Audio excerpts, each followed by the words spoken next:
Bonsoir à toutes et bonsoir à tous. À force d'en parler, on a fini par oublier qui il est. L'enfant intérieur est le thème de notre live de ce soir. D'où vient-il? Qu'est-ce qu'il fait là, en fait, en vrai? Qu'est-ce qu'on fait avec? Où est-ce qu'il va? C'est quoi sa vie, son œuvre? C'est la, c'est tout un ensemble de questions dont nous allons parler avec mon ami et mon acolyte de toujours. J'ai nommé Laurence Salibur. Nous allons parler donc de l'enfant intérieur et nous allons évoquer une approche neuroscientifique forcément de cette notion d'enfant intérieur. Donc pour les personnes qui ne me connaissent pas, je suis Roméo Cournal, je suis formateur en neurosciences appliquées. Mon métier, c'est d'enseigner finalement aux professionnels de la santé, aux professionnels de l'accompagnement et aux professionnels du bien-être à accompagner leurs patients pour ceux qui en ont, leurs clients pour ceux qui en ont, beaucoup plus rapidement vers leur objectif thérapeutique et l'objectif de vie des patients et des clients. Et dans ce chemin, j'ai envie de dire, ce qui est prôné, ce que je prône en tout cas, c'est l'accompagnement neuro-émotionnel. L'accompagnement neuro-émotionnel se distingue par bien des points du développement personnel, puisqu'elle offre en fait un point de vue beaucoup plus matériel, biologique, terre à terre. On parle de neurosciences, donc on parle de biologie, on ne parle pas de philosophie, même si j'adore la philosophie. Mais là, on parle véritablement de biologie. C'est quoi cette histoire d'enfant intérieur? Je sais qu'effectivement, le coup de l'enfant intérieur, c'est quelque chose que l'on retrouve évidemment énormément en matière de développement personnel, mais en réalité, il y a une réalité, justement, histoire de me répéter. Il y a bel et bien une réalité de ce que l'on nomme l'enfant intérieur. Il y a une réalité biologique. Et vous allez voir, cette réalité n'est pas aussi, j'ai envie de dire, romantique ou poétique qu'il n'y paraît. On parle effectivement d'enfants, c'est tout mignon, c'est tout gentil. Mais en réalité, on va commencer par ça, hein, en attendant que Madame Salibur finisse son ravalement de façade. À chaque fois, je lui dis qu'elle n'en a pas besoin, mais elle se sent obligée, n'est-ce pas, de nous rappeler à quel point elle est brillante et à quel point elle est merveilleuse. Et donc, du coup, ça prend un peu de temps. Bonsoir à toutes, bonsoir à Christina, bonsoir à Sandy, bonsoir Juju. Je vais commencer par la définition en vrai de l'enfant intérieur. En fait, d'ailleurs, allons faire un truc. Pendant qu'on est là et qu'on fait rien, comme j'aime bien dire, allons faire un truc. Parce que je vais vous parler effectivement avec Laurence de l'aspect, j'ai envie de dire, neuro-émotionnel des choses. Mais concrètement, c'est quoi en fait c'est quoi la définition de l'enfant intérieur pour vous? Alors j'ai aperçu Laurence. Et en fait, on va demander à notre ami Google comment est-ce qu'il définit justement cet enfant intérieur. Et après, on va voir, justement comment est-ce que nous, en neurosciences, on le définit. OK? Alors, elle est là, elle est là, elle est là. La voici, la voilà, mesdames, messieurs. Un tonnerre d'introduction. Une cargaison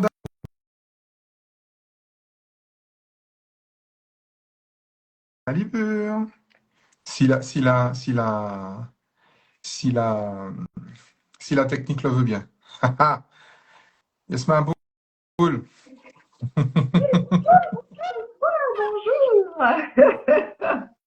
Et je n'ai pas de voix. Tout va bien. Comment allez-vous? Bon, écoute, tu as sauté je sais pas, mes AirPods n'aiment pas Instagram, Voilà, Instagram n'aime pas mes AirPods, non, mon téléphone c'est n'aime mieux quand pas, ta voix est directe comme ça, tu sais. ma foi, mon Dieu. Quel accueil, merci beaucoup. Vous aurez constaté que je suis un petit peu malade. Donc, voilà. Alors, ton enfant intérieur te fait des siennes, c'est ça. Ben écoute, j'ai rien fait de particulier, sinon avoir été, voilà, dans l'expérience du week-end, on va dire ça comme ça. Bonsoir ma jadis d'amour, bonsoir Mehdi. Excuse-moi, tu vois, il y a des gens que j'aime beaucoup qui Bonsoir. apparaissent là et qui me font des cœurs. Donc, Non, mais je bonsoir t'en à je tous, à t'en ceux que prie. j'ai ratés. Alors j'ai ma Kim qui est en panne, ça va être drôle. Ah, plus, alors je ne sais pas pour vous, mais moi, en fait, je l'ai en vrai perdu. Je crois que son image s'est figée. Donc, on dira que son enfant intérieur se manifeste. On dira que son enfant intérieur se manifeste. On va dire ça comme ça. En attendant, en fait, qu'elle résolve ses soucis, j'ai envie de dire, de technique, n'est-ce pas? On va apprendre que nous dit Google, en fait, sur l'enfant intérieur. L'enfant intérieur désignerait manifestement la part enfantine ou infantile de l'adulte, n'est-ce pas? La part liée au fonctionnement primaire instinctif de l'enfant dans divers types de thérapies contemporaines. So, voilà qui est bien dit, mais encore, mais encore. Euh, alors, rapidement, moi, à mon niveau, je vais définir l'enfant intérieur de façon nettement moins fun que ça. Vous allez voir, c'est pas fun du tout. Effectivement, c'est pas fun du tout. Alors, est-ce qu'on a retrouvé Madame Salibur? Madame Salibur est-elle là? Madame Salibur est-elle présente? Elle y est, elle n'y est pas, elle n'y est pas, elle y est. Non, toujours pas. Alors, dites-moi dans les commentaires, en fait, si vous m'entendez, si vous me voyez, ou si, comme moi, vous voyez l'image de Laurence figée, parce que moi, je vois son image complètement figée. Donc, du coup, je ne sais pas lequel de nous n'est pas en ligne, en fait. Alors, alors, dites-moi si vous voyez Laurence, moi, je ne la vois pas, en fait. Ah, Laurence a disparu et Laurence a réapparu. Ah, voilà. Bonjour. J'ai pas compris, du coup, c'était un problème général ou ça venait de moi? Manifestement, ça venait de toi, il n'y a que toi qui avait Ok, disparu. d'accord. Ouais, ouais. Bah écoute, ça m'a dit merci de votre participation, donc je me suis dit bah écoutez, à bientôt. Voilà, voilà. Entre-temps, j'étais chercher de l'eau, ma foi. Bonjour à tous, Tout j'ai à fait. vu Jocelyne. Bonjour Jocelyne. Bonjour à toutes. Oui, je suis de retour. J'ai raté quoi? Dites-moi, racontez-moi. Ce qui vous a raconté. Tu as raté la définition de Google de l'enfant intérieur. Qu'est-ce que Google, que Ouais. Google nous raconte-t-il d'intéressant sur l'enfant intérieur? Google nous dit que l'enfant intérieur désigne la part enfantine ou infantile de l'adulte, la part liée au fonctionnement primaire instinctif de l'enfant. Ok, on retrouve ça dans l'aspect un petit peu spirituel, religieux, de cet aspect-là justement de l'enfant intérieur, parce qu'on n'a pas encore posé, je ne sais pas si tu as posé l'essence même de pourquoi ce sujet. Vas-y, pose-le, je t'attendais, tu le fais ça mieux que moi. Non, mais justement, c'est intéressant de voir tout ce qu'on peut faire autour d'un concept. Hum. Et bah, souvent, les personnes qui vous en parler vont partir du prisme dont elles se sentent bah, voilà, investies, en tout cas duquel elles pensent poser, euh, comment dire, bah, on pourrait dire ça. En tout cas, à partir duquel elles pensent pouvoir aborder cette notion d'enfant. C'est vrai qu'il y a plusieurs façons de le définir. Et qu'encore une fois, c'est important de rappeler dès le début du live que l'idée, ce n'est pas de vous faire changer d'avis sur la version que vous en avez. Ce n'est pas de vous faire changer d'avis sur la façon dont vous abordez cette notion dans votre réalité de vie et comment elle vous sert. Parce que c'est vrai que on va en parler de plusieurs aspects et c'est notamment d'un aspect qu'on est parti pour dire attention, il y a des dérives possibles à vouloir absolument aborder l'enfant intérieur sur ce prisme-là. D'autant plus que les recherches en neurosciences aujourd'hui abordent la question d'une façon complètement parfois opposée parce que il y a une notion de retourner à, mais comme une, comment on pourrait Comme dans le une dire? nostalgie, comme dans un paradis Ouais, perdu. c'est ça en fait. Alors que c'est vrai que quand on va dire l'aspect spirituel ou religieux en parle, on le voit dans certains textes bibliques ou même d'un point de vue peut-être du côté des textes de Bouddha et autres, on parle de cette part d'enfance, mais pas forcément de l'enfant qu'on a été. On parle de cette part d'enfance à retrouver bah, ce côté un petit peu moins réflexif de la vie comme on la regarde et de retourner à des aspects bah, justement beaucoup plus complets de qui nous sommes.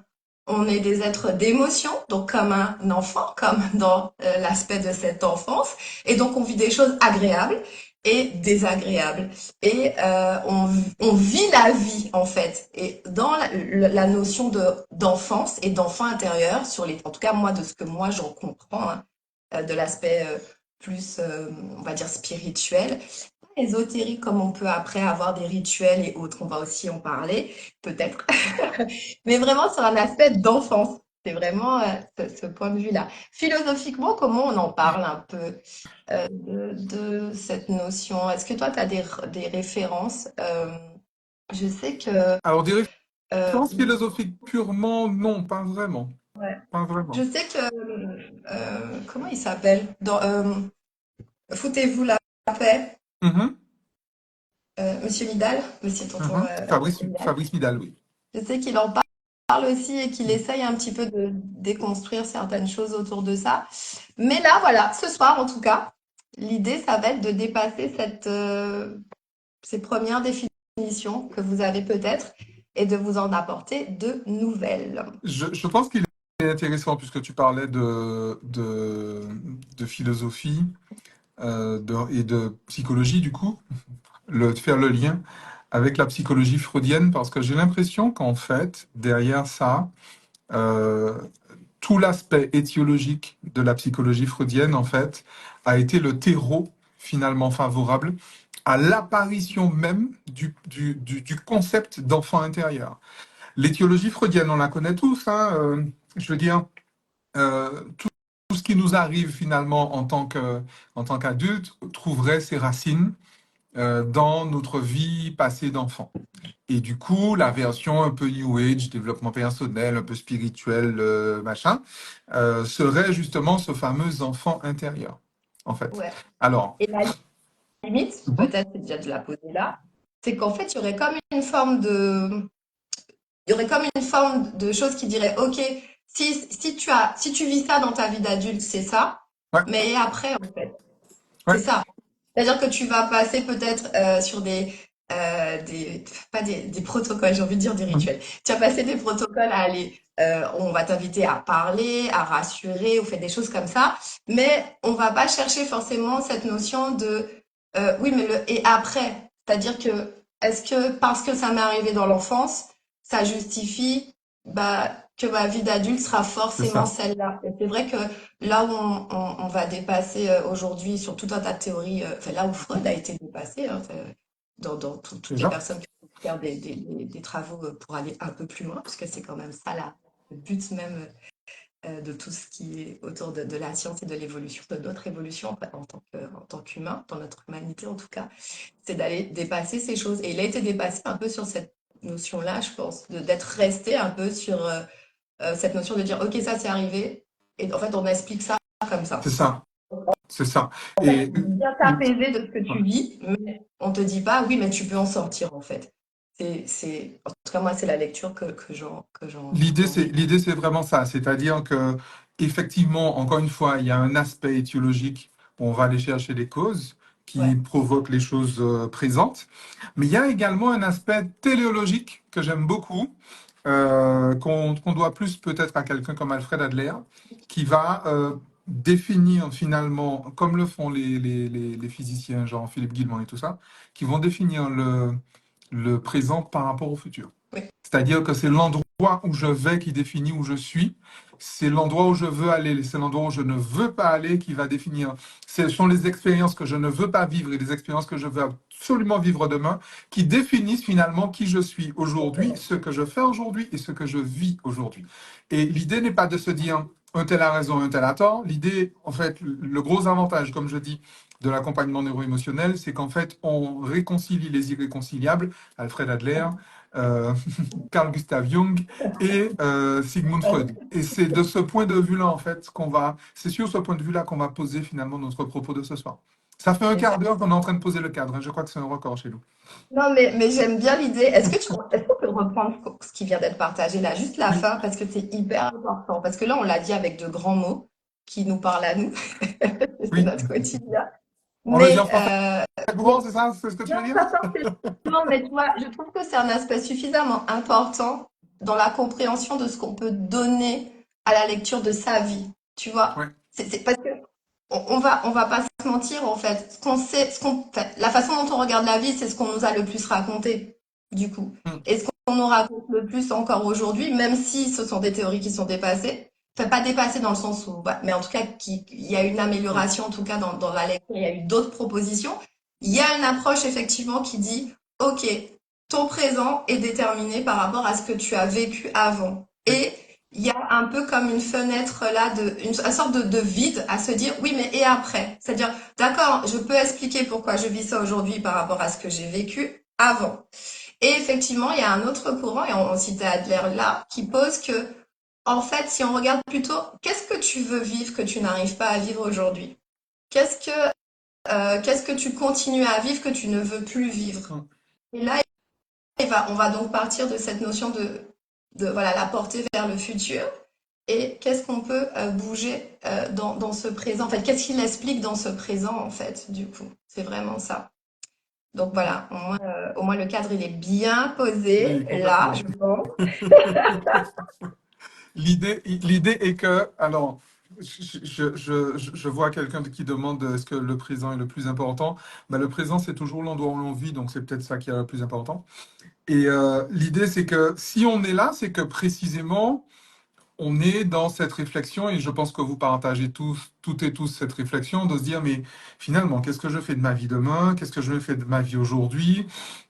D'où viennent ces difficultés que je rencontre aujourd'hui? D'où viennent, comment sortir des situations desquelles je n'arrive pas à sortir, etc.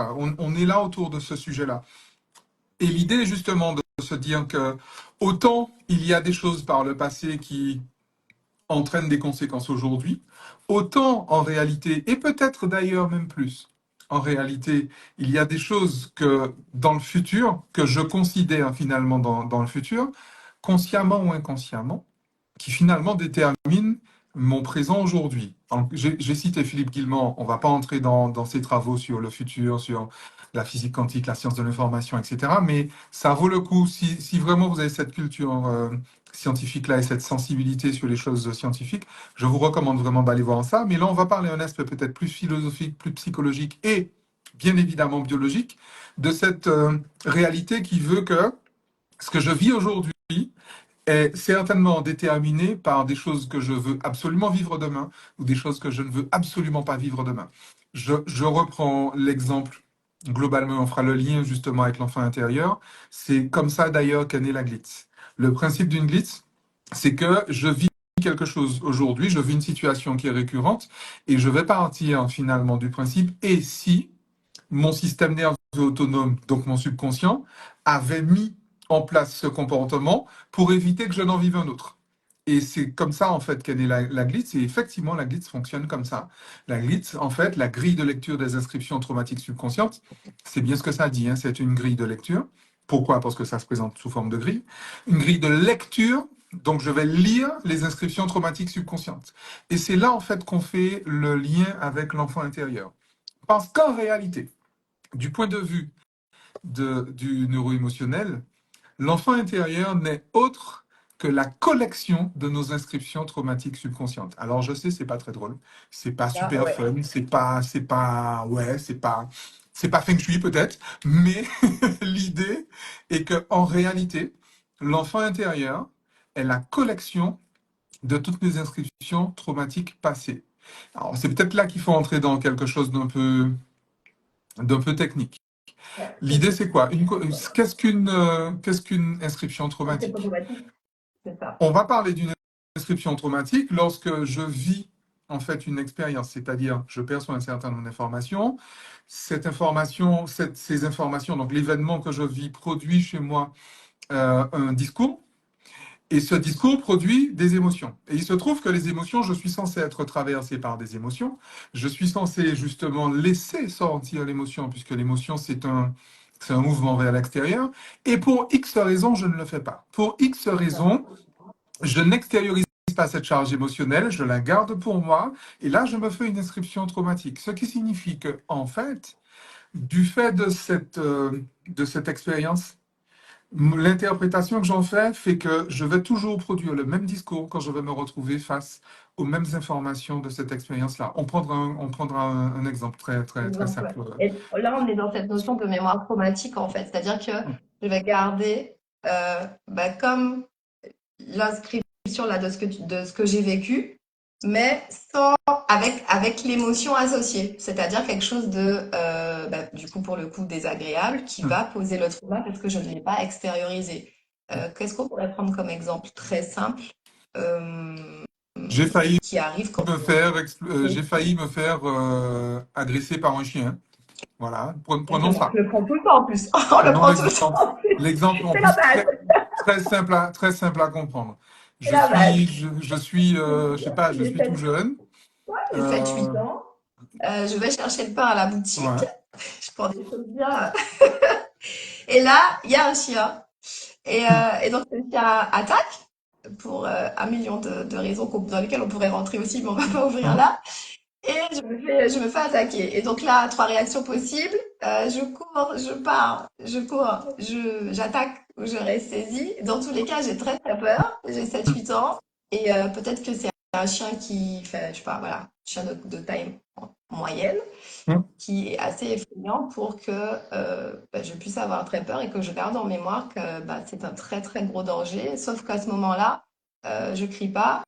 Je ne fais sortir, je n'exprime pas l'émotion associée à ce que je suis en train de vivre, du coup. Ou peut-être que simplement je passe à côté de la barrière du voisin, le chien effectivement vient vers moi et je me rends J'attends compte pas. qu'effectivement, Ouais. bon, même si je ne suis pas blessé en fait par le chien, mais je Non, vis il n'y une a pas besoin, expérience, en déjà fait. une surprise, Complètement. je vis une Oui, expérience. Et complètement. en fait, l'idée, la biologie voudrait que cette émotion, je l'extériorise par un processus thermique ou par un processus Ouais. mécanique.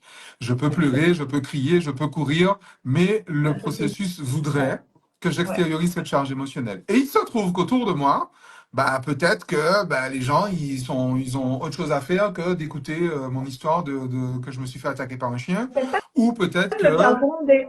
je peux même effectivement me faire gronder, mais Bien oui, sûr. bien sûr. Bah oui. Je peux Bah même oui. effectivement me faire gronder parce que, écoute, tu vois bien que le chien nous emmerde pas avec ton histoire de chien, tu vois bien qu'il est derrière le. Donc rationnellement, tu n'as pas peur. Donc tu n'as pas à avoir peur. Donc rationnellement, je suis invalidé émotionnellement. Ouais, On en dans mon émotion. on en a déjà parlé dans un live précédent. Donc Complètement. je n'ai pas le droit. Donc je n'ai pas extériorisé.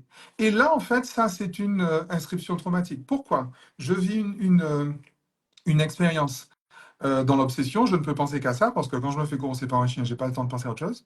Je vis ça dans la solitude, c'est moi seul qui suis en train de gérer le chien qui est en train de me courser, et je vis ça comme étant sans solution, puisque je ne vois pas en fait finalement comment je fais pour m'en débarrasser de cette histoire-là. Et donc là, dans ce vécu, l'idée que je ne peux pas extérioriser ma charge émotionnelle va faire que je vais justement la réfréner.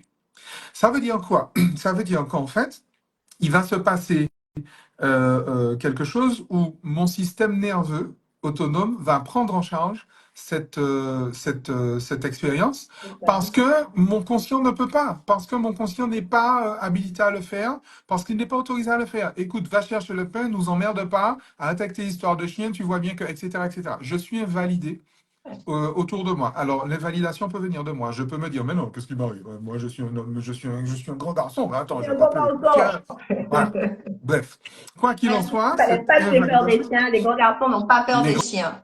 grands Donc, garçons n'ont pas peur des chiens. Surtout, va allons pas pleurer, on est d'accord. poser. Et Voilà, donc, l'idée la base. est celle-là. L'idée est que, en fait, il va se produire ce qu'on appelle une dissociation. C'est-à-dire qu'il y a une part de moi qui va rester finalement bloquée dans cette expérience-là. Cette part de moi, on va l'appeler par un grand mot, on appelle ça une sous-personnalité psychoactive. Alors, sous-personnalité, ça veut bien dire ce que ça veut dire, c'est une sous-personnalité, c'est-à-dire en dessous. On parle de subconscient. OK? Mais cette sous-personnalité est une personnalité et elle est psychoactive. Une sous-personnalité psychoactive. Ça veut dire quoi? Ouais, c'est ça en fait. Ouais. Justement, et c'est là où en fait on se retrouve avec cette histoire d'enfant intérieur. Enfant Parce que intérieur. cet enfant intérieur est psychoactif. Actif. C'est ça l'idée. On n'en a pas conscience. Clairement. Dès 7 ans, mais j'ai laissé une part de moi dans cette expérience où j'ai 7 ans. Oui. Et cette part de moi, donc psychoactive, continue d'avoir un effet sur l'ensemble de mes comportements jusqu'à aujourd'hui. Clairement. Clairement. En Et fait. quel est cet impact qu'a cette part psychoactive? On a dit que finalement, c'est le discours interne qui produit l'émotion. Et en fait, il se trouve que tant qu'il y aura cet enfant intérieur, tant qu'il y aura cette part psychoactive, cette sous-personnalité psychoactive, je vais produire inconsciemment le même discours intérieur à chaque fois que je serai exposé de façon réelle, virtuelle, symbolique, imaginée ou représentée à l'une des informations de cette expérience-là. Ouais. Et c'est ça, en fait, C'est ce qui est l'idée. intéressant. Et là, on peut même ouvrir, parce que du coup, on est resté, nous, on resterait de prime abord sur l'idée du chien, du chien dont j'ai peur, mais le cerveau va aller plus loin. Il peut l'associer à des moments même qu'on a vécu dans cette même journée, à des informations qu'on a eues Absolument. autour du chien, à des Absolument. informations qu'on a eues au moment où on revient à la maison. Absolument. Donc, et c'est pour ça que souvent, et là, c'est là tout l'intérêt et toute la beauté, moi, c'est pas de la magie, hein, mais on met le mot magie souvent Clairement. tellement on arrive à des informations juste wow, avec cette glitch, cet outil de la glitch, parce qu'on va pas réussir consciemment à faire un lien forcément avec ce que mon cerveau a retenu de cette journée. Et là, ça me fait penser à un exemple que tu donnes parfois, effectivement, sur on vit quelque chose, ça peut être une couleur en fait. Ça peut être, et la couleur va être associée à un aliment, et là on peut développer Clairement. une allergie, Clairement. oui c'est ça, des Clairement. allergies à certains fruits ou à certains légumes Ben, associés à une couleur. poussons l'exemple. Mhm. Poussons l'exemple. Il se trouve qu'effectivement, ce chien, il était derrière une barrière, c'était la barrière des voisins. Il se trouve que les voisins étaient des entrepreneurs en bâtiment. Donc, le gars était entrepreneur en bâtiment et la femme était prof de maths. D'accord? Et il se trouve qu'en plus, euh, sur cette barrière, il y avait des fleurs qui Ouais. étaient en étant en période de pollen. OK?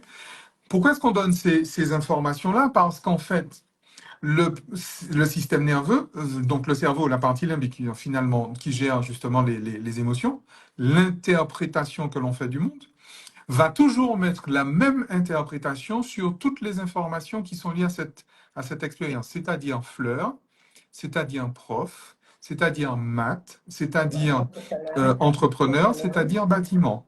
Bien évidemment, c'est-à-dire chien, Oui, mais ça peut être également le niveau d'hydrométrie, ça peut être la température, etc. Pourquoi c'est important? Et en quoi c'est psychoactif? L'idée, c'est que toute ma vie, tant que cet enfant intérieur sera là, tant que cet enfant intérieur sera là, donc cette part d'accord? psychoactive. Cette part psychoactive, tant que cette sous-personnalité sera psychoactive, tant que cette part sera là, mon système nerveux va traduire Reste. en Ouais. fait chacune de ces informations de la même façon et va produire automatiquement, sans que je n'ai besoin de lui poser la question, va produire automatiquement une réponse de stress, d'agressivité, de fuite ou de soumission. Alors, comment ça peut se, Ça peut. se, se, se manifester dans la vie? Je peux développer une allergie au pollen, Mm. je peux développer une phobie des mathématiques.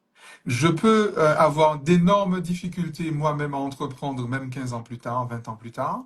Je peux avoir de gros problèmes finalement avec mes profs. Je peux risquer l'inadaptation scolaire, etc., etc. Pourquoi? Parce que chacune des informations qui est associée à, à l'événement, chacune des informations qui composent l'événement est associée à la même émotion que j'ai ressentie et que je n'ai pas extériorisée. Donc l'idée, c'est que je n'ai pas extériorisé. Et en fait, c'est pour ça, et c'est là en fait qu'on parle de sous-personnalité psychoactive. Donc là, on est en train de parler d'un exemple Ouais. Mais imaginez le nombre de fois qu'on a été invalidé émotionnellement, qu'on s'est invalidé soi-même. Et donc la collection finalement de ces sous-personnalités crée ce que l'on appelle un enfant intérieur. Alors tout de suite, je préfère vous le dire, je sais qu'il paraît que je suis un peu radical, mais l'idée Il c'est quoi? paraît. Il paraît. Je sais pas pourquoi les gens disent ça, mais il paraît. Mais bon, comme vous aimez mon côté radical, histoire que vous reteniez, qu'est-ce qu'on fait de l'enfant intérieur? L'idée c'est de le tuer. L'idée c'est qu'il disparaisse. L'idée, c'est qu'il ne soit plus là. L'idée, c'est qu'il grandisse, si tu préfères, mais l'idée, c'est qu'il ne soit plus là. D'accord? Et tant qu'il est là, il y aura toujours cet impact-là, en fait. L'idée, c'est, encore une fois, que cet enfant intérieur grandisse.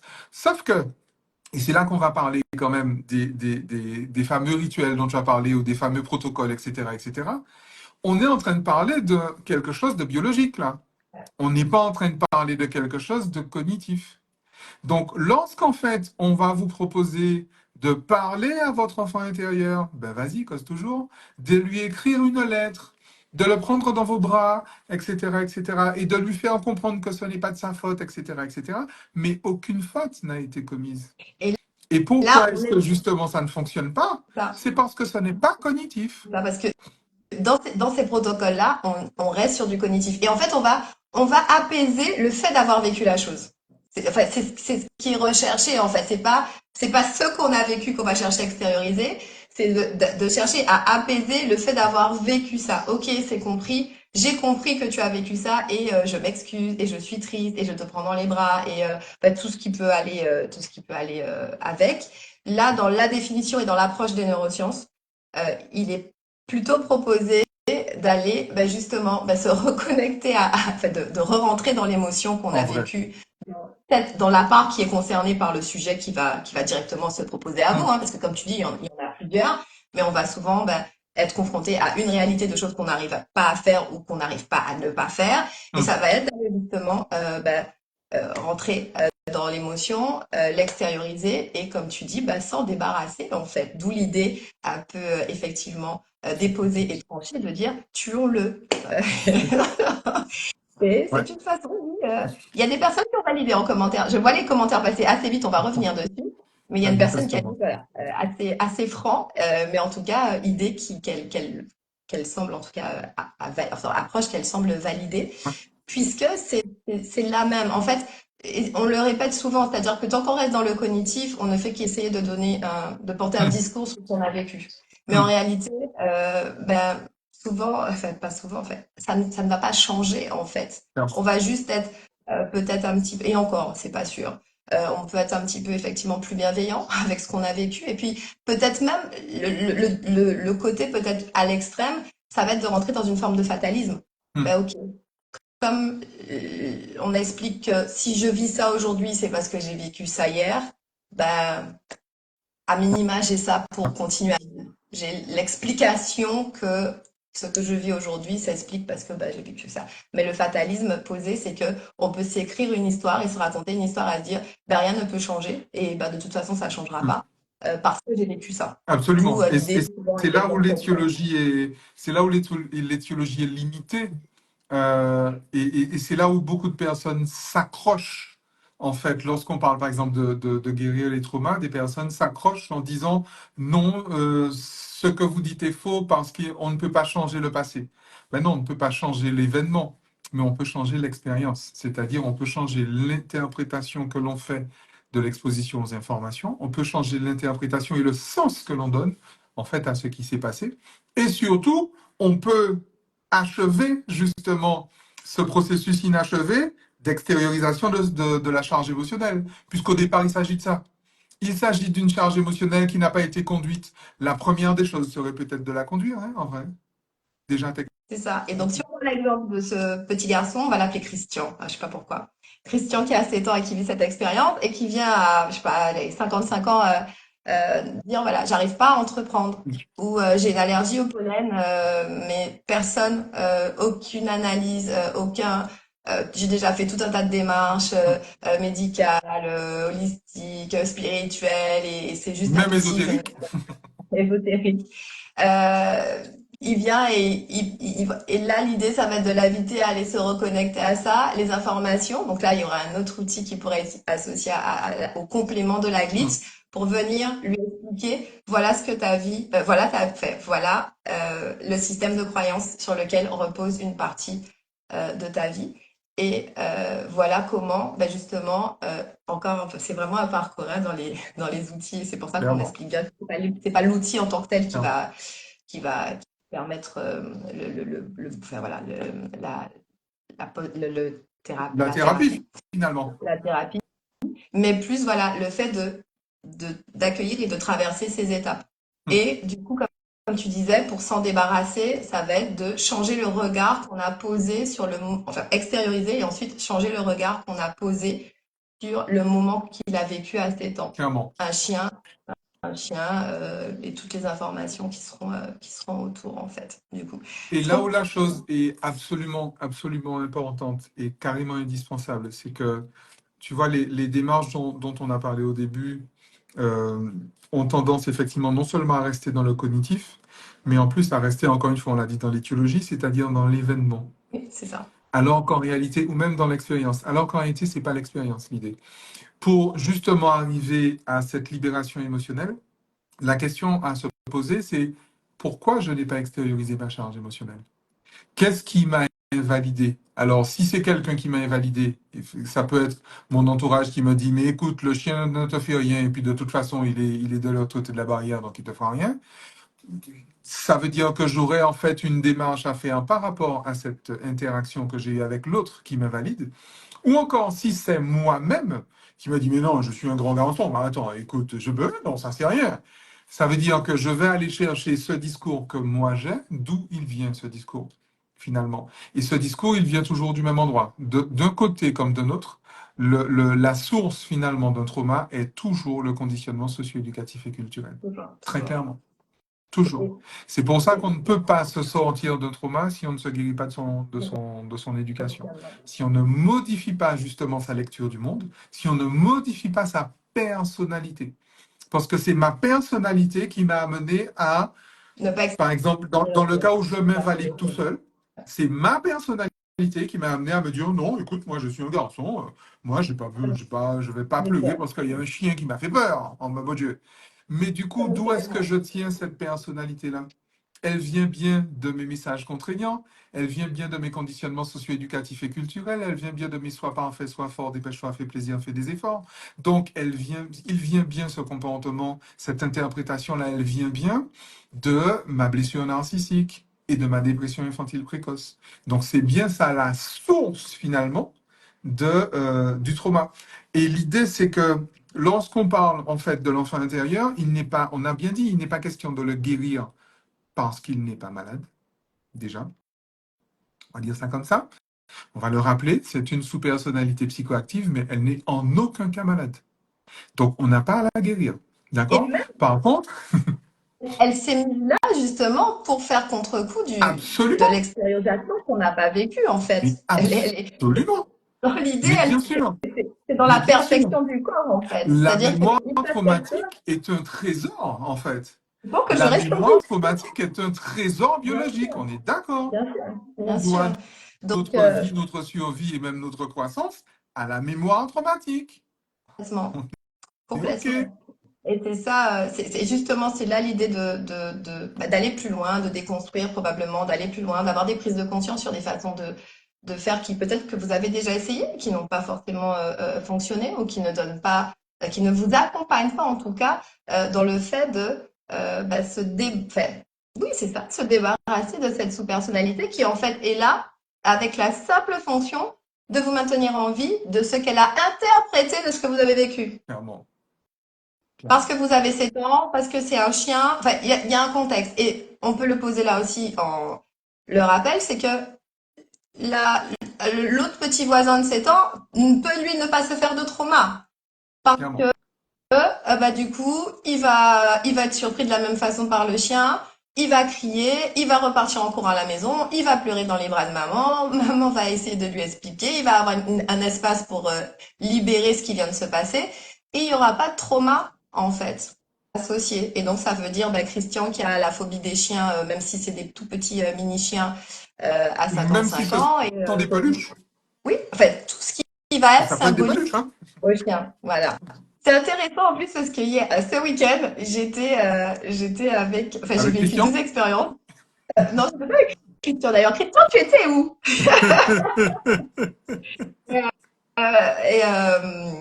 D'ailleurs, oui, c'est vrai, on a cherché Christian. Mais non, mais en fait, il y avait deux phobies des cafards, mais complètement différentes. C'était assez rigolo. Et hier, avec ma cousine, on est sorti et elle, c'était les chats en fait, mais vraiment quelque chose de physique en fait. Quand nous, on a cette lecture des choses, on est déjà aussi dans une autre approche de l'autre qui vit ses phobies de façon, encore une fois, pour vous complètement irrationnelle. Mm. C'est un mini chat. On fait, allez, je passe, 50 fois le chat. Et là, c'est une personne qui reste saisie, qui n'arrive plus à bouger, qui est incapable de parler, qui vit un moment juste horrible parce qu'elle est en surstress. Parce qu'à un moment, c'est sûr, elle a vécu quelque chose associé. Et il y avait la formation chat. C'était pas Complètement, forcément complètement. avec un chat, mais il y avait cette Il y information. avait cette information. Et c'est là où tu dis, tu vois, ne pas invalider ce que la personne vit, même en tant qu'adulte, en fait. Parce que là encore, c'est des opportunités pour elle de libérer. Mm. Elle va s'en servir ou pas. Et je crois que Juju, elle a parlé de ça à un moment. Les émotions sont là, ce sont des opportunités, les expériences qu'on va revivre. Mm. Ce sont des opportunités pour nous permettre justement d'extérioriser les charges qu'on a gardées de ces personnalités actives qui sont là pour nous dire attention, reste vigilant, attention, ça c'est grave, attention, ne te confonde surtout pas à ça ou reste éloigné ou mets en place tout un tas de stratégies d'hypervigilance parce que là, tu peux mourir, tu vas mourir Mhm. en fait. Si tu rentres en contact avec ça, tu vas mourir. Donc, il y avait une autre personne qui parlait. Alors, il y a la question justement, est-ce que c'est ma personnalité qui me donne ma perception? C'est là qu'il serait intéressant de revenir encore une fois sur les définitions. Une personnalité, c'est une façon de penser, donc ça correspond à la structure du système nerveux. Associé donc à une façon de ressentir, ça correspond à la composition du système nerveux, et une façon d'agir, et donc le fonctionnement du système nerveux. Donc évidemment que c'est ma personnalité qui me donne ma perception, puisque c'est son rôle. Et là où justement c'est important par rapport au fait, tu rebondissais sur ce que disait Juju sur les opportunités finalement qui nous sont données. Lorsque des personnes nous disent qu'il faut guérir notre enfant intérieur, en gros, il faut l'empêcher d'agir. On considère Mm, qu'il est malade et on considère donc qu'il faut le guérir.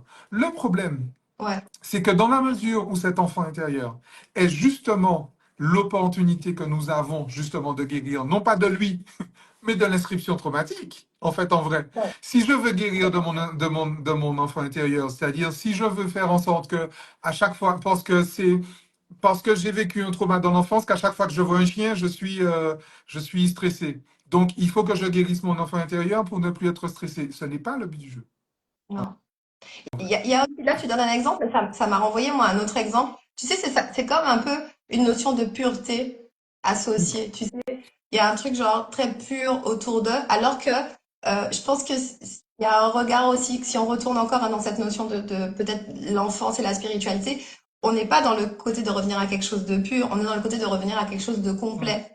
Donc, si on voudrait y voir une lecture associée à guérir dans la façon dans d'autres concepts ou propositions ou thérapies proposent de guérir, il y a l'idée de ne pas non plus chercher à revenir à quelque chose de pur. C'est Ouais. très dangereux en fait. La fameuse tentation de la purification dont je parle Tu si sais, c'est souvent. comme si l'enfant, peut-être qu'on associe l'enfant à cette notion de pureté. C'est vrai. Tu sais, un enfant, voilà, il est tout, mais dès le début de l'enfance, on est confronté à un conditionnement. Enfin, on est confronté.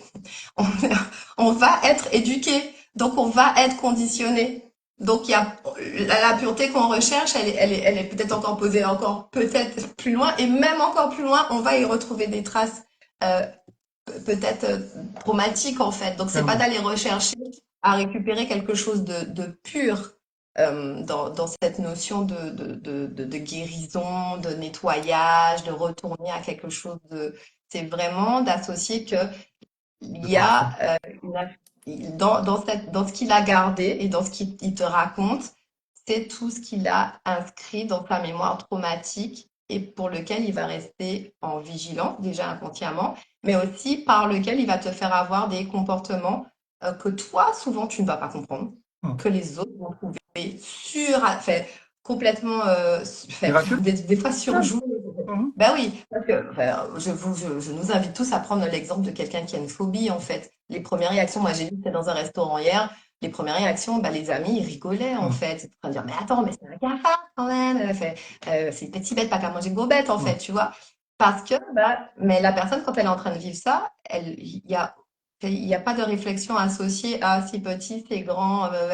Là, elle est en plein dans, euh, je vais mourir en fait. Là, s'il se Pardon. passe pas quelque chose très rapidement, je vais mourir. Comme tu dis, elle développe cette adaptation, enfin pas cette adaptation, elle développe cet automatisme de surstress qui va lui déclencher fuite, attaque ou freeze en fait. Donc, c'est vraiment ça qu'il faut aller en tout cas, dont il faut prendre conscience pour nous Clairement. permettre d'avoir un nouveau Une regard, à nouvelle minima, lecture complètement une et de nouvelle nouvelles lecture. interactions finalement sociales et donc une nouvelle personnalité. À la question justement, puisqu'on a dit que on a parlé du système nerveux autonome et la question c'est comment désentraver ce système nerveux autonome.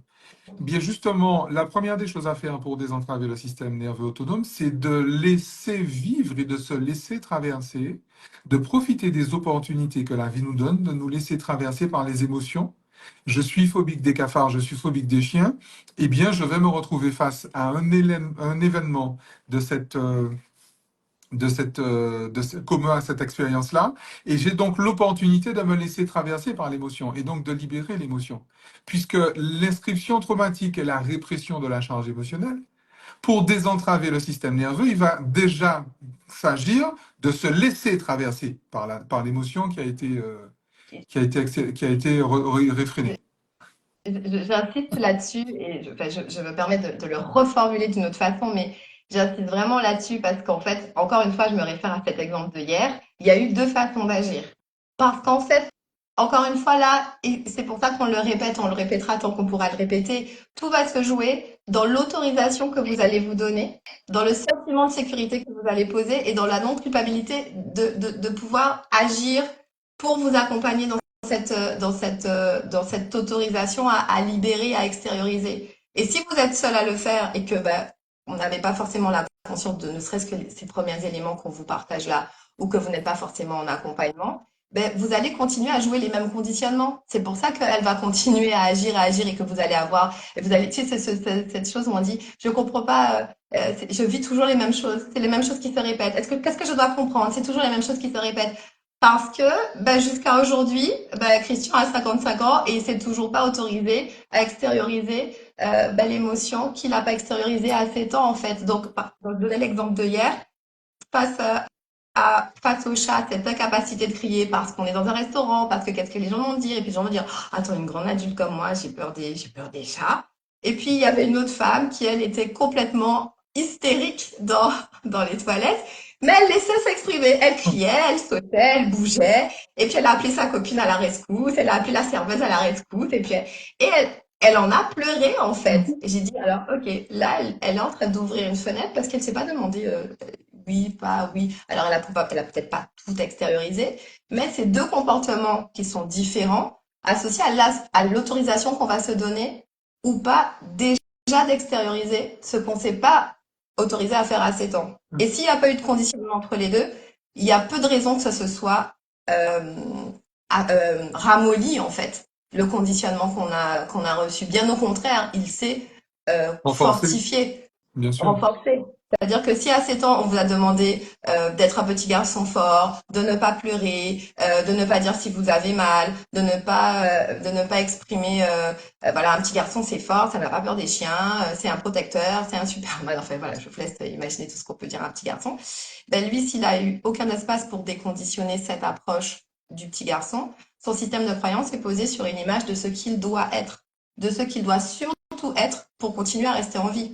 Parce que son conditionnement va poser bah, cette notion de dire qu'est-ce que je dois faire pour continuer à rester validé de ceux qui m'ont donné cette information, de ceux qui m'ont donné la formation que un petit garçon, bah, c'est fort, C'est un petit fort, ça ne garçon pleure ça pas. pleure pas, un petit garçon ça n'exprime pas ses émotions. Et c'est son même petit garçon, donc c'est au même Christian de 55 ans, qui va être complètement dans l'invalidation de ses émotions, qu'on va demander, ben, qu'est-ce qui se passe, et pourquoi tu dis pas que ça va pas, et partage-moi eh ben, il sera incapable de le faire parce que ça fait 55 ans qu'il pense que c'est dangereux de le faire en fait. Ouais, Clairement. il va pas laisser d'être de le faire. Il y a, Donc il y a, c'est vraiment il y a deux questions qu'a posées Equivalenza Guadeloupe, je crois. Pourquoi on veut, et ces deux questions ont la même réponse.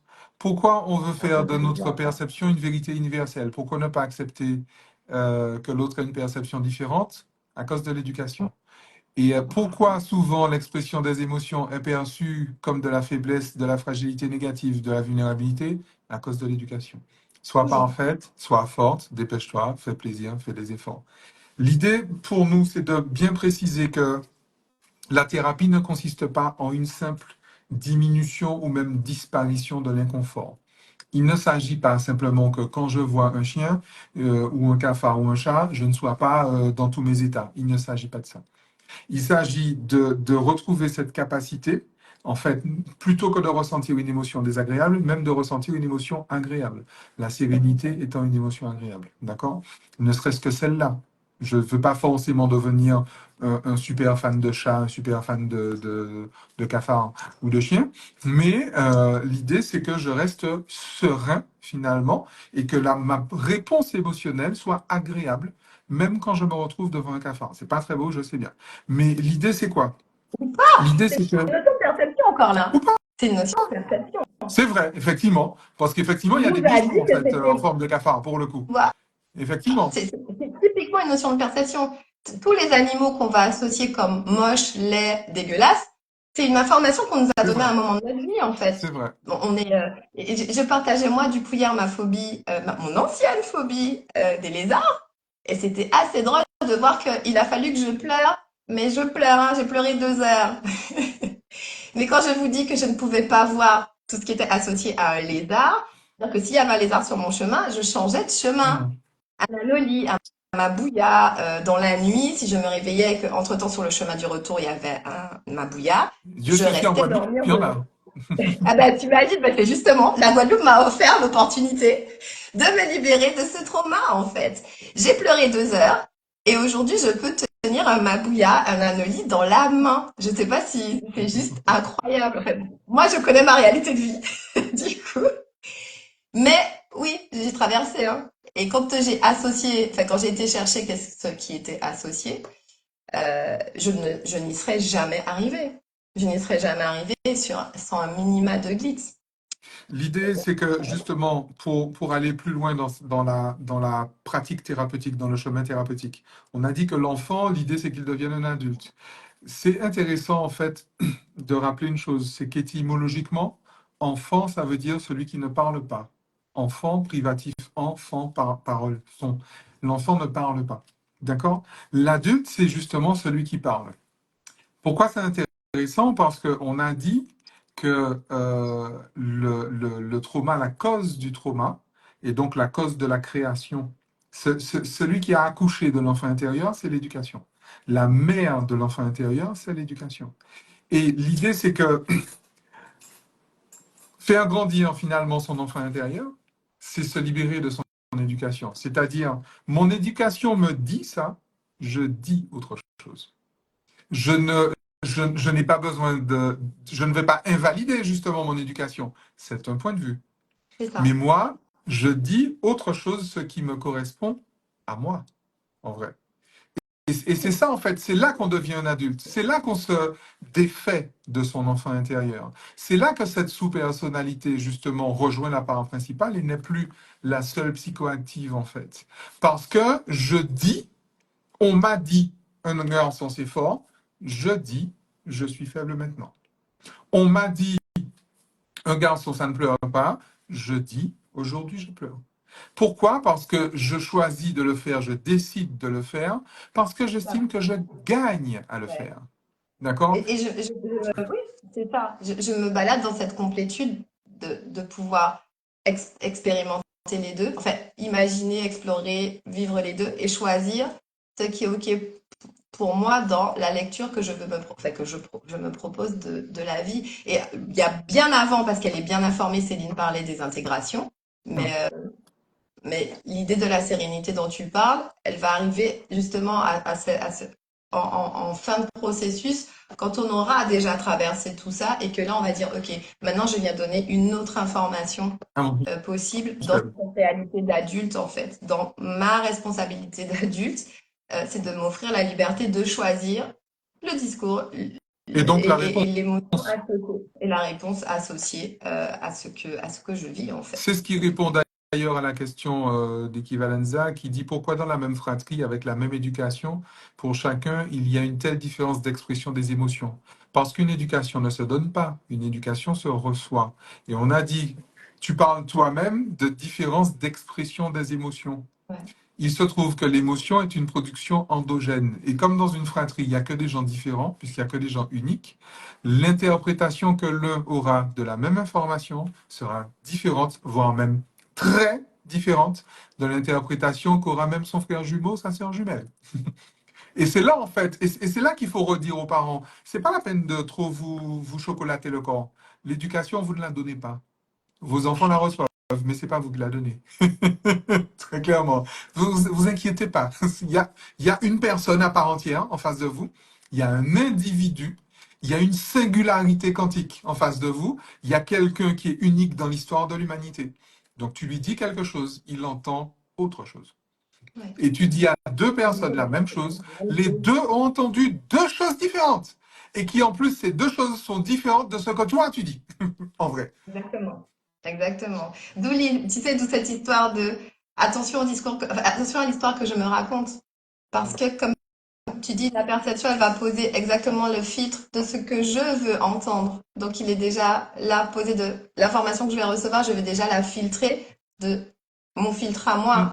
Et donc, moi, de partir de moi, je vais donner une information. Même là, ce qu'on est en train de vous raconter, en vrai, Mm. chacun a un filtre différent et chacun est en train d'entendre des informations différentes. D'ailleurs, les questions sont orientées aussi par rapport à ce que ça vient réveiller dans votre réalité à vous, en fait, de dire, ah ok, donc si, ça, et donc ça, mais on perçoit, parce on n'est pas là, comme tu dis, on est unique, on a un système de croyance unique, et même si on a été élevé par les mêmes parents, en sachant qu'au moment, et ouais, même, tu disais même chez les frères jumeaux, mais en sachant que même quand nos parents nous élèvent, ils sont à des moments de vie différents aussi, en fonction de l'âge des enfants, en fonction de la place dans la Clairement. fratrie, en fonction Déjà. de la façon dont vous allez vous présenter, enfin, ils vont vous percevoir aussi. Tu sais, les parents vont avoir un avis posé sur quel genre d'enfant vous êtes. C'est Donc, ça, c'est ça le plan.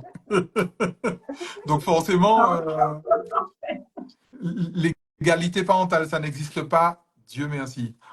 L'idée, c'est quoi? Alors, je sais que vous aimez, je sais que tu sais, mes 5 points de la dernière fois ont beaucoup plu. ils ont Donc, été notés, ils ont je vais été vous donner repris. justement 6 étapes pour sortir pour faire grandir l'enfant intérieur. Mais avant, je Ouais. vais répondre à la question de l'éclat des pépites qui dit comment se laisser traverser quand on est justement dans une crise de panique. Eh Ah, bien, on d'accord. se laisse traverser. On attend que ça passe. Et j'en parle en fait par science, mais également par expérience. Hein. J'ai une carte de fidélité à une époque où j'étais en burn-out, j'ai une carte de fidélité à la PHP, parce que j'ai rempli toutes les cases, je crois que j'en ai eu 6 en 2 mois, des urgences des hôpitaux de la PHP. Donc je sais ce que c'est.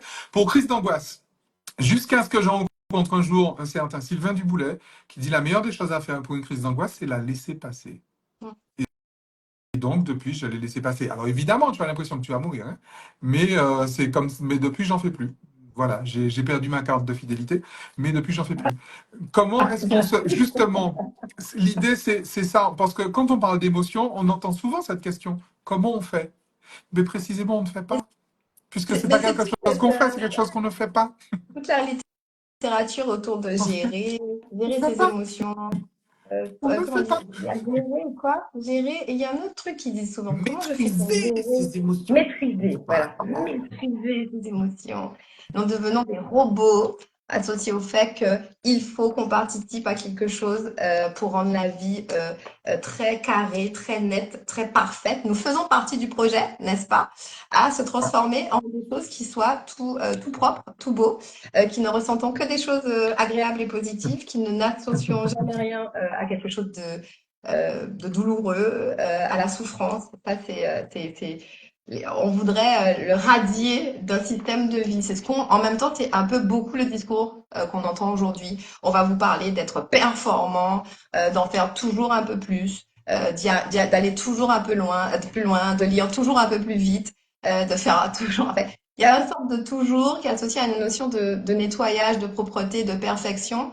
Là où en fait l'invitation même pour ne plus vivre d'événements traumatiques, c'est Clairement.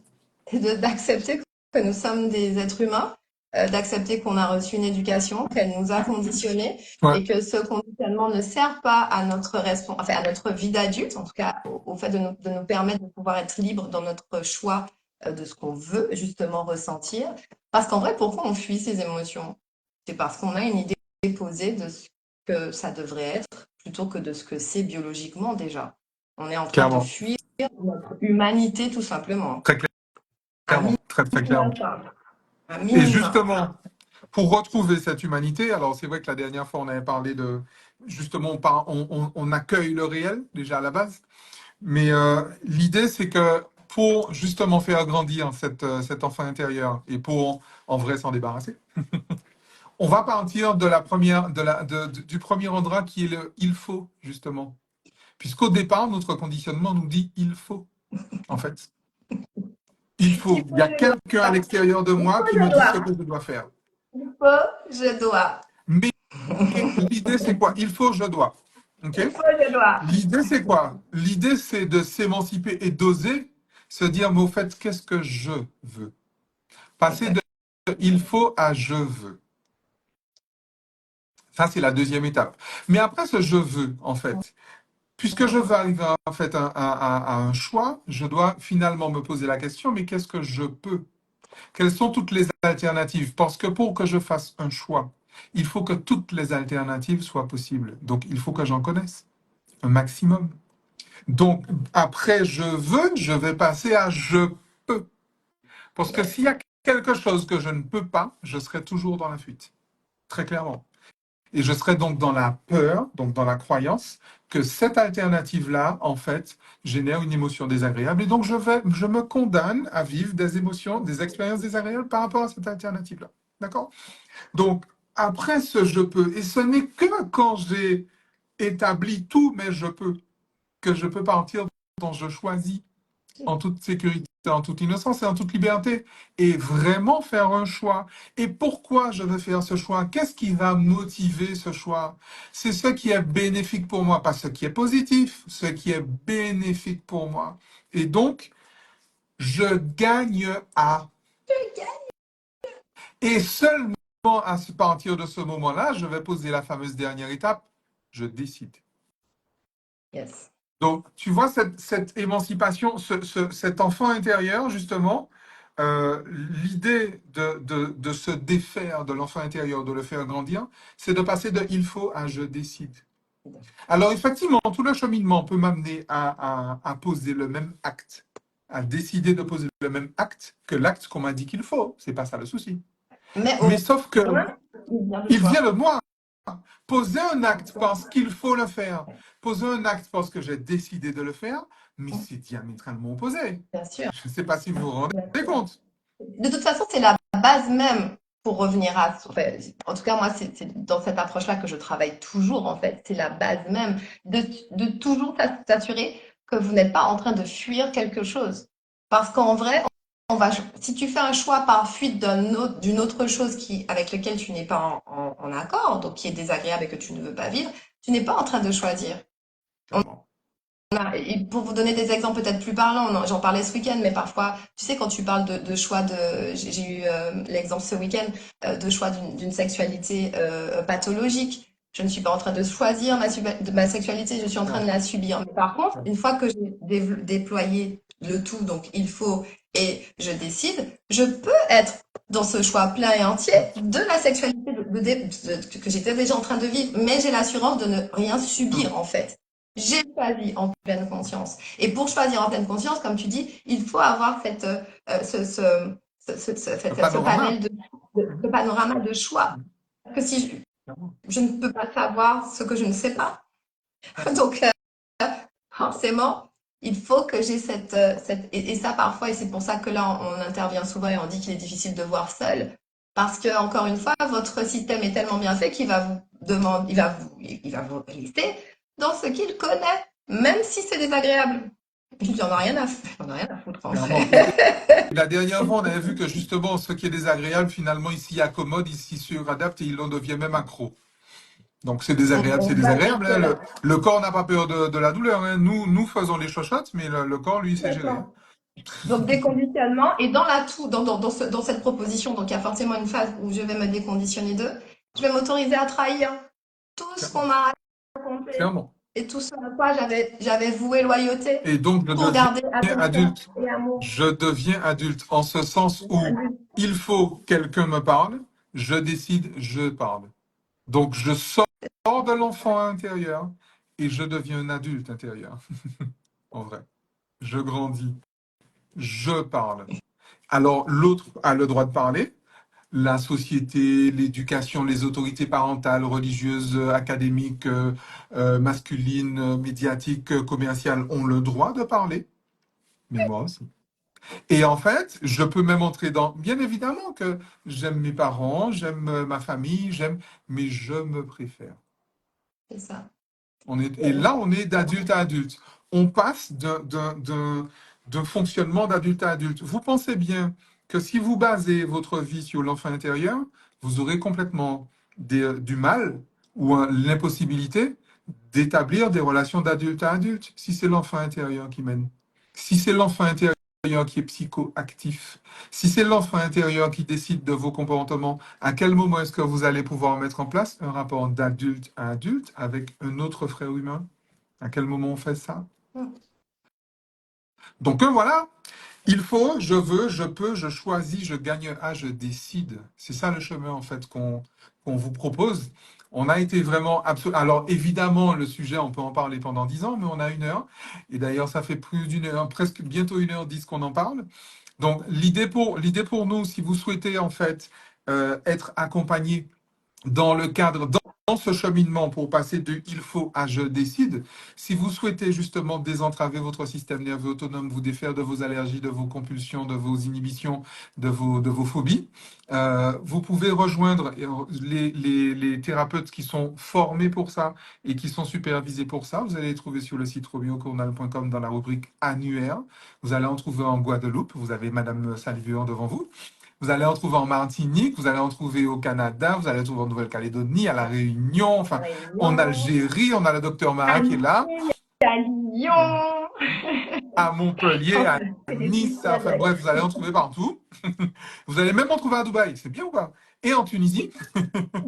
Et si par contre vous êtes un professionnel de l'accompagnement et que vous souhaitez, vous, rajouter finalement cette compétence accompagnement neuro-émotionnel à votre démarche thérapeutique, finalement, à votre école thérapeutique, vous pouvez effectivement découvrir les formations à l'accompagnement neuro-émotionnel sur le site romiocournal.com, toujours dans la rubrique formation. Vous allez trouver donc une formation qui est une formation initiale qui est neurosciences pour les thérapeutes, où justement vous allez voir, on a parlé de la glitz, il y a d'autres outils également, la grille de lecture des inscriptions traumatiques subconscientes, la double page qui va permettre justement de modifier le discours intérieur, qui va me permettre de produire une émotion agréable, là où jusqu'à présent je ne produisais qu'une émotion désagréable. Vous allez trouver encore d'autres outils comme ça. Et bien évidemment, si, puisque on n'en a pas parlé aujourd'hui beaucoup, mais le gros focus reste quand même l'accompagnement des personnes victimes de traumas sexuels. Et vous allez donc trouver justement cette formation. Et s'il y a bien certainement un endroit où l'enfant intérieur justement s'exprime et s'expanse malheureusement, c'est dans le cas des traumas sexuels passés, en Et vrai. je voulais faire un focus dessus parce que, tu sais, souvent on en parle et on se dit, cette notion de trauma sexuel, euh, il y a comme une forme de... on reste au loin parce qu'on l'associe souvent à des agressions ou des choses, des traumas très violents associés Oui. à la sexualité. Et justement, et les ateliers qu'on propose, les ateliers qu'on a mis en place, les ateliers pour lesquels aussi vous pouvez vous former en tant que thérapeute à proposer aussi de par le monde, ils sont proposés de par le monde. Ils sont là aussi pour revenir à ce premier niveau de qu'est-ce qui vous a amené à vivre ces traumas, pour vous en Hum, libérer justement.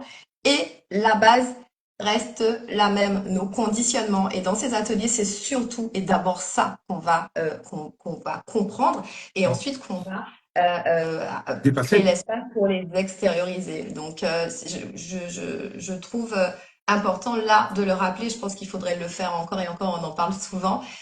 Les ateliers GMTS, donc guérir mes traumas sexuels, posent la base parce qu'on a tous en vrai gardé ces sous-personnalités associées à un événement lié à votre corps. On n'est pas sur le sexe comme on peut le voir on est associé à votre corps. Et de la même façon, dans la perfection du corps, si vous voyez jusqu'où peut aller l'identification d'une expérience associée au corps, on se fait un trauma et comment elle va marquer toute votre vie, vous allez, l'écart entre les deux est juste tellement extraordinaire que ça vaut vraiment le coup de venir justement voir où sont ces conditionnements, comment ils ont été mis en place et Hum. aussi apprendre à ne plus s'en faire. Parce que c'est quand même ça l'idée de ces ateliers. Donc il y en a un petit peu partout. Pareil, la liste est proposée des événements sur ton site. On est plusieurs à les animer un peu partout dans le monde. Ça y Hum. est. Et en tout cas, le prochain en Guadeloupe que moi j'animerai, il est du 11 au 13 octobre. Donc si vous avez envie aussi d'y participer, n'hésitez pas à me faire un petit message ou directement sur le site aussi, il y a toutes les informations. Donc, mais je pense que c'est important aussi de rappeler que cet atelier-là permet aussi d'avoir un peu la suite de ce qu'on vient de proposer Clairement. Et la en pratique, réalité. La finalement, pratique en la fait, pratique ouais, concrète, parce complètement. que là, on en parle, ça fait 1 heure qu'on en parle, mais dans cet atelier, pendant On va 3 jours, vivre en on fait. le On va pratique, vivre on passe complètement. vraiment du il faut à je décide, en vrai. Et si à quelque endroit de votre sexualité ou à quelque endroit de À votre votre vie corps. dans Ouais, votre corps, à ton s'il y a des corps. choses que vous n'arrivez pas à faire ou à ne pas faire, très Ouais, clairement, cette base en fait posée par l'atelier est véritablement un game changer. Il y a un avant et un après. voilà, C'est pratique, c'est voilà, concret, on descend dans la matière, on descend dans la viande, on descend dans le corps, et là, en fait, on met de l'amour là où il y avait de la peur. complètement. Et pour vraiment, tu vois, illustrer, on parle de tout en fait. On est vraiment sur votre rapport à votre corps, des parties de votre corps que vous n'arrivez pas à montrer, des parties de votre corps avec lesquelles vous n'êtes pas à l'aise, perdre du poids, prendre du poids, changer une silhouette, euh, euh, tout ce qui est associé aussi à la stérilité, dans son rapport au lien qu'on a pu faire entre le trauma qu'on a vécu et notre féminité. Mhm. Donc, il y a vraiment, c'est bien plus large que juste le mot sexuel, l'idée que vous pouvez mettre derrière le mot sexuel Clairement, surtout. Donc, de clairement, prime clairement, abord en tout cas. clairement. Donc, voilà. En tout cas, c'était un très bon moment, comme d'habitude. Merci à vous pour vos petits retours. J'ai vu des messages défiler. Des bisous à Visu, parce que c'est le dernier message que je vois. Des bisous à Audrey, je l'ai vu passer aussi. Des bisous à Béatrice, à Céline. Bon, elles sont toujours présentes, elles sont toujours Oui, voilà, d'une participation qui nourrit et qui enrichit nos échanges et nos débats. Merci à vous pour votre présence. On est 50 là. Je suis en train de lever la tête et je oui. vois qu'on est 50. Merci à vous. N'hésitez pas à nous proposer peut-être des sujets qui vous interpellent aussi, hein, qui pourront venir nourrir nous nos prochains échanges. Alors, on avait dit rendez-vous dans 15 jours, donc je ne sais pas quoi dire là, parce qu'il C'est est au gré vrai. de Donc l'aujourd'hui. rendez-vous la prochaine fois. Alors, C'est la thème. je vais quand même prendre 3 secondes pour répondre à la question de PB Renaissance. Lors de l'atelier, les confidences sont devant les participants. Non. Lors de l'atelier, il n'y a pas de Il n'y a pas de confidence. confidence. Parce que rien de ce qui s'est passé n'est important. Ce qui est important, c'est ce qui a été ressenti. Donc, on ne raconte pas sa vie, on n'en a rien à faire, parce que ça n'a aucune importance. Et c'est certainement, ne serait-ce que cette posture-là, en soi, est thérapeutique. Parce que quelqu'un qui a vécu une violence sexuelle ou une violence quelle qu'elle soit. Quelqu'un qui a vécu un trauma, pour Christian qui a vécu en fait son trauma avec le chien, pour lui c'est important, mais en réalité non, ça ne l'est pas. Le chien n'est pas important, la barrière n'est pas importante, même maman qui dit ferme ta gueule, c'est pas important. Ce qui est important, c'est ce qu'il a ressenti. Et donc ce qu'il a produit comme raisonnement, et c'est précisément c'est sa personnalité qui est importante. Donc on ne va pas dans un atelier guérir mes traumas sexuels pour raconter sa vie, parce qu'on s'en fout. Ça n'a aucun intérêt. On va dans un atelier trauma sexuel pour modifier sa personnalité afin de retrouver la pleine jouissance de son corps, la pleine propriété de son corps et à une sexualité épanouie et la capacité de ne plus jamais à l'avenir se faire de trauma, quel qu'il soit. J'allais dire qu'on pleure, par contre. Oui, mais c'est ça qui est intéressant, c'est ça qui est bien finalement dans ce Vraiment. truc. J'ai On envie de pleure, on te dire, vient on là aurait pour posé la pleurer. question. Vous n'allez pas parler du tout de... Voilà, il n'y a pas d'intimité associée à ce que vous avez vécu, mais l'idée, c'est d'extérioriser, en fait, ce qui n'a pas été extériorisé Évidemment, aussi. Donc, évidemment. voilà, on passe par plein de belles Et, choses, c'est clairement. expérientiel. Et ça reste de très beaux moments. Et effectivement, on arrive à avoir une perception... euh, en fait, il y a l'opportunité là de s'offrir une perception différente, Différente. de rentrer justement de ce il faut à jusqu'à je décide en pleine conscience. Clairement. Euh, Et je crois que donc, c'est certainement la meilleure façon finalement de terminer ce live sur l'enfant intérieur. Les larmes qui coulent font mal. Les larmes qui ne coulent pas font souffrir. Et l'idée, c'est d'arrêter de souffrir. Bonne soirée. et jusqu'à la prochaine fois. Usez-vous bien. Belle fin de journée à vous. À Ciao. bientôt. Je te laisse le soin d'enregistrer. Il y a des replays qui sont attendus. Absolument.